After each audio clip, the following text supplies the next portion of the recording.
Hey guys, it's Miss Rose, and I just want to talk to you a little bit about the self reflection for the satirical piece.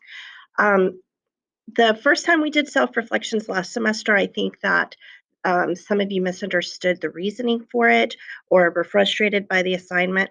So I want to make sure you understand what I'm expecting, how long it should take you, that kind of thing. Okay. So first of all, this self reflection process should not be taking you hours and hours of your time. Okay. The idea is to really get a sense of how things are scored, what constitutes a higher scoring piece, what constitutes a lower scoring piece, and really looking at these chief reader comments. This is really important. The chief reader, after all this essays are scored, the entire process of kind of calibrating the scores and all that, the chief reader really reflects on the performance of the students in the nation as a whole. The chief reader reflects on the skills they really were trying to support and develop, and then reflects on some of the weaker areas and really the reports for teachers. But I think that the information is so valuable that you should be reading it. But it suggests the skills that really need to be honed, okay, and how teachers might go about supporting ownership of those skills. So, first, it's just kind of like getting yourself comfortable with the question as a whole, the response as a whole from the nation when that question was given. Okay. And then to understand what the College Board is looking for, as far as like, where is it that they want you to be when you sit down to write this essay? When you read your response highlighting your areas of strengths and weakness, it's just now a chance for you to take your knowledge and understanding of these rhetorical analysis skills and apply them to your own work and really kind of, pull away from your work and try to look at it from a more metacognitive awareness. Metacognition means you're aware of your strengths and weaknesses, you're aware of where you need to improve. You're aware of even goals that you could make to improve.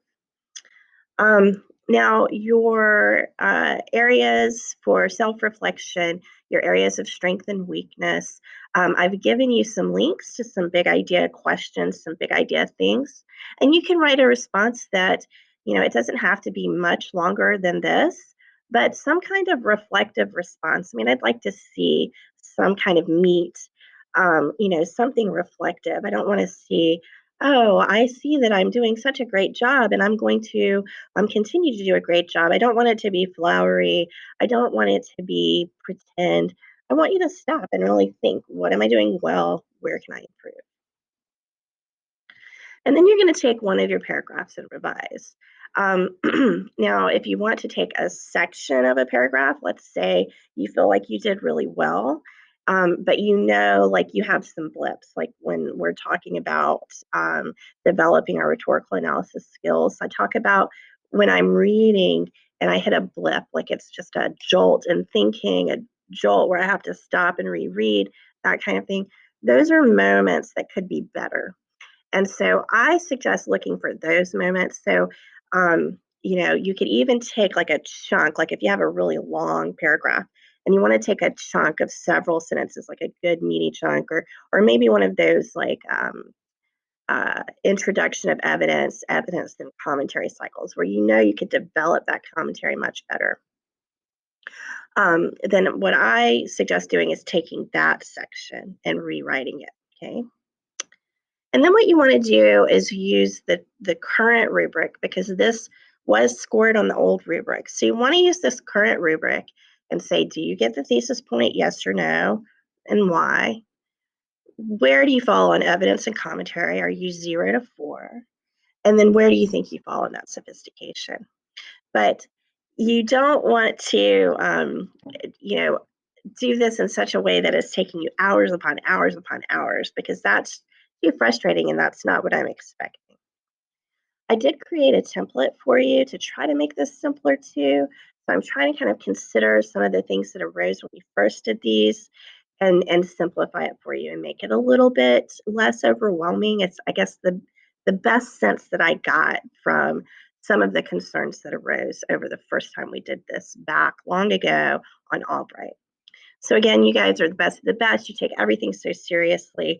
And I know what you're trying to do is show me, your best work, your best thinking, and really show respect of the course. And so I appreciate that. But what I'm trying to do is also show you that you don't have to spend 3 hours on one assignment to do well. Chance for you just to stop, self reflect, think about it, and move forward. The self reflection is just essential.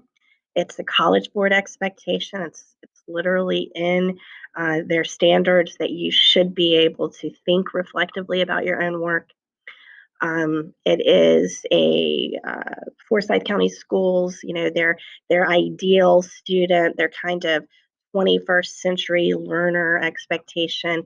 You should be able to reflect upon things, and so it's just a good practice. We all do it. I do it as a professional. I'm always trying to grow. So there is great merit in doing it, and all the research suggests that AP students who stop for a minute, who self reflect, who provide reflection to their peers, that what this does is significantly increase scores and success on the exam. So that's where I'm thinking, that's where I'm coming from. I've already almost graded almost half of the essays that were written. So I'm getting to that today, but I don't want to release the score until you've done the self reflection, simply because I don't want you using my thoughts to inform your thoughts. I want you self-reflecting on your own so that then you're kind of in a more aware place when you actually stop and look at my feedback. Okay, so that's everything. Thank you as always for your hard work. You're quite an impressive bunch. I've been very pleased with the outcomes on these essays. You guys have really heard me. So, uh, you know, I'm proud of you. Okay, thanks.